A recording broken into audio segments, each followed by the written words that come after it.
देखिए, नौतपा बेसिकली क्या है कि 9 दिन चलने वाली प्रचंड गर्मी से लगाया जाता है। और हमारे हिंदू सनातन धर्म के हिसाब से और ज्योतिष के हिसाब से जब सूर्य वृषभ राशि के रोहिणी नक्षत्र में प्रवेश करते हैं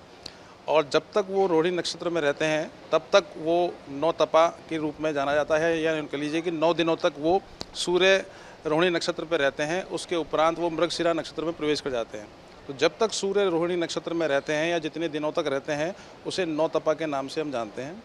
चूँकि नौतपा के अंदर सूर्य जब रोहिणी नक्षत्र में आते हैं तो उसके परिणाम स्वरूप गर्मी जो है वो अपनी प्रचंड ताप के रूप में होती है, जिसके परिणाम स्वरूप हमारे यहाँ पर नौतपा अगर होता है तो आने वाले उसके 40 दिन बाद में ऐसा मान्यता है कि बरसात या यूँ कह लीजिए कि हमारे मानसून का आगमन हो जाता है। तो कहने का तात्पर्य ये है कि सूर्य का रोहिणी नक्षत्र में आना और उसका 9 दिनों तक चलना वो नौतपा के रूप में जाना जाता है। पर इसमें एक चीज़ और भी है कि नौतपा यानी 9 दिन चलने वाले इस प्रोग्राम में कह लीजिए या यूँ कह लीजिए कि सूर्य की प्रचंड गर्मी में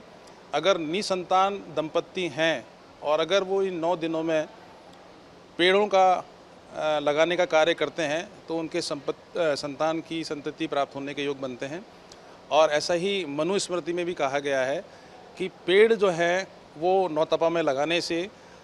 करीब 100 यज्ञों के समान आपको फल मिलता है। ऐसी पद्म पुराण में भी कहा गया है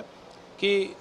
सूर्य का जब ताप हमारे पृथ्वी पर पड़ता है तो उस समय पर अधिक से अधिक अगर हम पेड़ लगाते हैं तो उससे हमारे घर में सुख समृद्धि का वास होता है।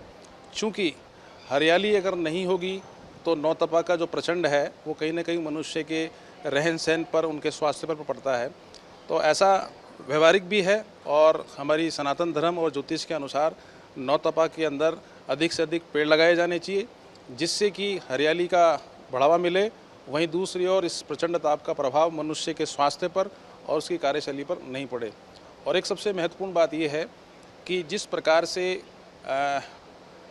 मौसम में परिवर्तन हो रहा है, वहाँ पर जब तक पेड़ों को नहीं लगाया जाएगा या पेड़ों के प्रति अगर हम सचेत नहीं होंगे तो आने वाला समय हमारे मनुष्य के लिए लगभग 2050 के आसपास आप देख लीजिएगा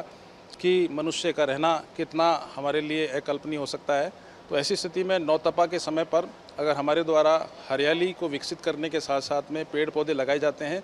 तो जहाँ हमारे यज्ञ के समान हमें पुण्य प्राप्त होता है, वहीं निसंतान दंपत्ति अगर नहीं है, जिनके संतान नहीं है,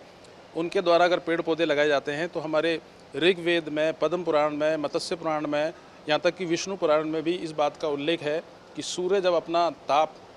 पृथ्वी पर रहने वाले मनुष्यों के ऊपर डालता है तो उसे सिर्फ बचाव करने का एक ही तरीका है कि हम चूँकि छाँव तो अपना देख सकते हैं, लेकिन जीव जंतु और मनुष्य जिनके पास छाँव नहीं है, अगर उनको पेड़ पौधे लगाकर उपलब्ध कराए जाते हैं तो जहाँ जन सेवा होती है वहीं कई प्रकार के पुण्यों की हमारे को प्राप्ति होती है।